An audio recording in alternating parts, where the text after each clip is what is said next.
retrouve en compagnie d'Éridan d'Astor, toujours avec un plaisir. Alors Éridan, parle-nous de Montfort. Déjà, c'est un plaisir de te voir aussi, Chris. Nous réalisons ensemble des conférences et cet événement, nous sommes présents pour assister le groupe dans l'univers de Jimmy Gueux et les Portes du Futur avec Patricia. C'est un plaisir de vous retrouver tous devant le château de Montfort-sous-Argence où le 15 mai 1969, Jimmy Gueux a reçu le prix du roman ésotérique. Et ce qui est important, c'est d'honorer la mémoire. Et pour lui, c'est un événement de joie aujourd'hui. Donc c'est festif, ce que nous faisons, c'est une fête. Je pense que Jimmy Gueux le veut comme ça. Que dire c'est son événement, mais j'avais promis d'écrire un petit livret sur Montfort.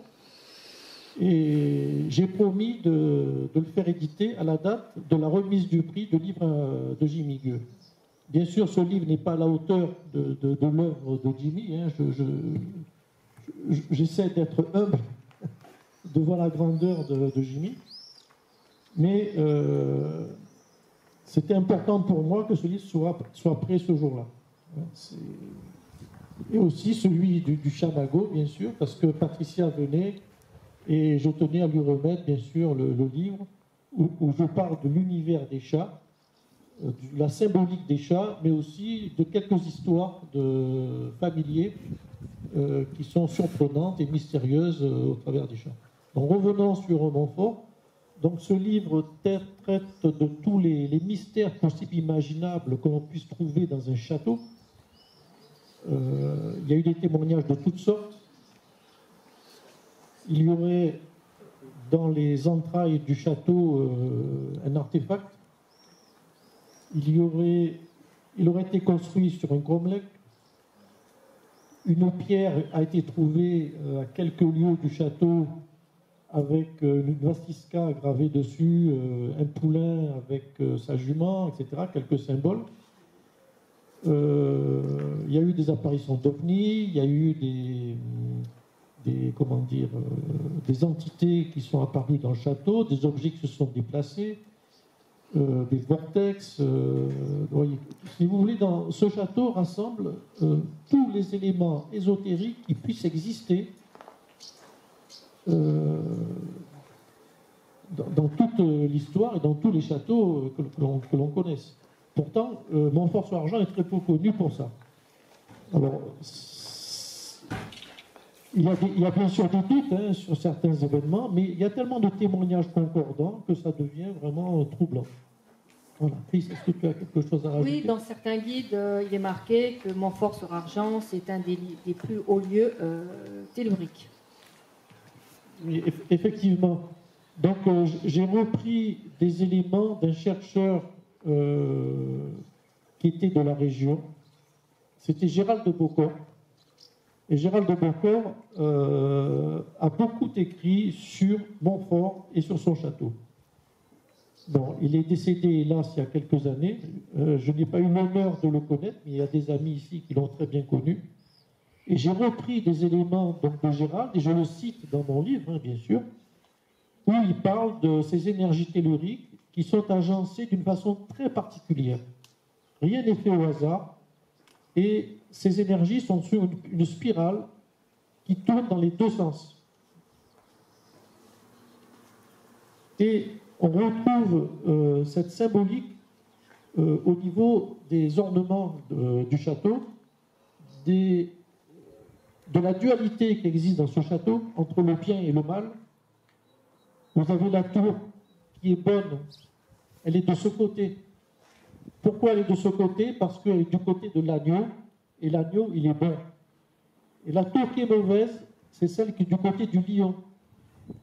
Parce que le lion, si vous rentrez dans le château et que vous n'êtes pas, on va dire, en ordre, il va s'occuper de vous. Donc, je suis bon avec mes amis, mais je suis redoutable avec mes ennemis. Voici la symbolique du château de Montfort-sur-Argent, c'est sa dualité, que l'on retrouve aussi dans les énergies et je l'explique ici dans ce petit livret qui est très succinct. Hein.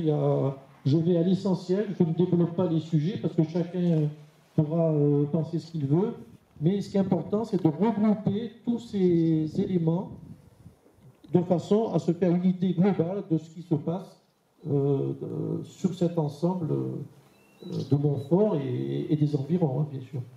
En fait, quand on lit l'ordre vert ou quand on t'écoute, on se rend compte qu'il y a une énergie qui peut être bienfaisante ou malfaisante. C'est par rapport à la personne qui la manipule. Moi, ça me fait penser à l'Arche d'Alliance. Alors, absolument. Vous m'entendez? Oui, absolument. Alors, l'Arche d'Alliance, quand vous regardez les deux chérubins qui sont sur l'Arche d'Alliance, vous vous dites, bon, ils sont identiques. Il y en a un qui est à gauche, l'autre qui est à droite. Et c'est vrai qu'ils sont identiques dans toutes les représentations que vous allez trouver. Pourtant, ils sont différents. Pourquoi ils sont différents? Parce qu'il y en a un qui expose sa face gauche et l'autre qui expose sa face droite. Donc la dualité, elle est subtile, mais elle est présente. Et ici, à Montfort-sur-Argence, vous avez une porte qui est une porte initiatique où vous avez deux colonnes. Vous avez une colonne à gauche et une colonne à droite. Il y en a une qui a une certaine, on va dire, puissance, et l'autre qui en a une différente. Ça ne veut pas dire que le mal est mal et que le bien est bien. Ça veut dire qu'en passant cette porte, vous êtes en équilibre avec vous-même. Autrement, vous ne passez pas cette porte. C'est-à-dire que l'être équilibré peut passer entre deux colonnes différentes. C'est-à-dire que vous avez le masculin et le féminin, vous avez ce qu'on appelle le mal et le bien, mais au centre, vous avez l'équilibre. Et la symbolique de la porte est là. Et je pense que Jimmy Gueux, bon, il ne faut pas revenir à l'ordre vert, il a exprimé, mais sans le dire, hein, et sans le dire vraiment, tous ces éléments que nous retrouvons aujourd'hui. Il suffit de mettre un point sur un i et de faire apparaître la vérité qui est devant vous. Justement, pour revenir à Jimmy Gueux, tu l'as connu? Non, je n'ai pas eu l'honneur de connaître Jimmy Gueux, hélas. Je le connais à travers ses œuvres. Je le connais parce que c'est un précurseur. Quand vous voyez aujourd'hui les jeunes, comment ils communiquent sur YouTube, sur des vidéos. C'était le premier à faire des vidéos sur des sujets tout à fait divers. Il savait faire passer un message par l'image et par le son. C'est ce que nous faisons aujourd'hui. De plus en plus brièvement, parce qu'avec Instagram et d'autres systèmes de communication, c'est beaucoup d'images, très peu de mots, mais je pense que les anciens doivent s'adapter à la technologie de la jeunesse, parce que notre rôle, c'est de montrer à cette jeunesse qu'il y a un autre chemin. Donc c'est à nous de nous adapter à la technologie, d'utiliser cette technologie de façon à faire passer un message. Tu as pu rencontrer Guy Tarade? Alors Guy Tarade, hélas, il a un grand âge, son épouse a des problèmes de santé, il ne veut pas la quitter non plus, donc c'est la raison pour laquelle il n'est pas venu. Par contre, j'ai l'interview téléphonique que je pourrais vous passer tout à l'heure, hein, parce qu'il tenait quand même à s'exprimer comme l'a fait Le Cairn. Ils sont toujours là, ils sont toujours présents, ils sont très heureux de voir que le chemin qu'ils ont tracé n'est pas un chemin qui est perdu, mais qui va être repris d'une façon qui, j'espère, est dans le sens qu'ils l'ont tracé eux-mêmes. Ce qui est important, c'est de s'inspirer de ce que nous ont fait nos anciens, qui sont toujours là, de transmettre et de conserver leurs idées, en fait. Hein. C'est leur mémoire qui est importante. Moi, je pense à ce que disait Patricia tout à l'heure, parce qu'en fait, lorsqu'on s'intéresse à Rennes-le-Château et au mystère du Var, quand on regarde les vidéos par ce prisme-là, on fait compte de tout ce qu'il racontait il y a 20 ans, c'est très actuel. Oui, effectivement. Jimmy Gueux est un précurseur dans tous les domaines ésotériques et aussi dans les recherches technologiques et les apparitions des ovnis notamment. Et il a imaginé toutes les possibilités, mais il a fait des recherches, il a eu des témoignages, il a eu des documents, il a rencontré des personnes, il n'a pas pu tout dire, hein. Comme tout chercheur. Moi, il m'arrive de rencontrer des gens qui sont discrets.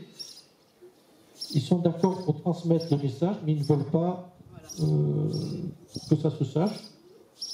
Ils peuvent vous montrer des éléments, des preuves. Ils peuvent vous autoriser à les photographier, à les montrer. Ça, c'est l'idéal. Hein. Mais après, bon, il y a une certaine discrétion qui existe, surtout dans le domaine des ovnis, des Templiers aussi, c'est la même chose. Hein. Les gens sont très discrets et il faut respecter cette discrétion. Catherine, tu peux prendre la parole? Oui. C'est bien qu'on parle un peu du parcours de Guy Guilleux, où il est né. Il habite à Marseille, non?